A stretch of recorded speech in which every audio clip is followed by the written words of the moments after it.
Number 1. Draw three materials. There's my 2 tiles. 6, 8, 10, 12. How many tiles are in 7? So first, we're gonna write it on sequence. So 6, 8, 10, 12. 6 is the first row. And 12 is the fourth row. So we're gonna find the 7. As you can see naman, ang sabi dito, nag-i-increase daw siya ng 2 tiles. So, nag-add lang natin siya ng plus 2. So 6 plus 2 is 8. 8 plus 2 is 10. 10 plus 2 is 12. 12 plus 2 is 14. 14 plus 2 is 16. 16 plus 2 was 18. So 18 was the 7th row. So 18 was the answer to number 1.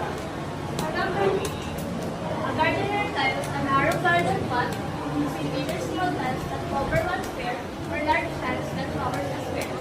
If the pattern is 6 squares, 6 squares long, how many different ways can you have? So, ang sabi dito, yung small tiles daw is convert sa into 1. So, yung large tiles naman daw, nag-convert sa into 2. So, pwede natin magamit yung tiles na yun na magiging equal siya sa 6 squares. So, hanapin natin yung ways. Kung ilang ways ba yung pwede natin siyang magamit. So, kaya dito, small tiles. Small tiles was equals to 1. So, gamitin natin yung small tiles. Isang way lang natin magamit yung small tiles. 4 small, 1 large. Dito, sabi, gagamit natin siya into 5 ways. Which is 1 plus 1 plus 1 plus 1 plus 2 is equals to 6 squares. So, gawin lang din siya.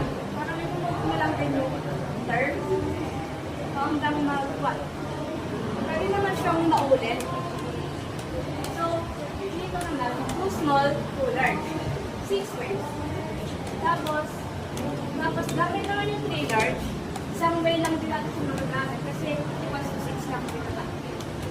Number 3, a student stack books in a pattern on a shelf. Row 1, 2 books. Row 2, 4 books. Row 3, 8 books.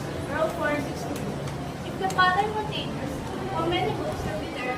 3 or 7 books. So dito, parang gano'n lang ito sa number 1, pero i-multiply natin siya in the previous number.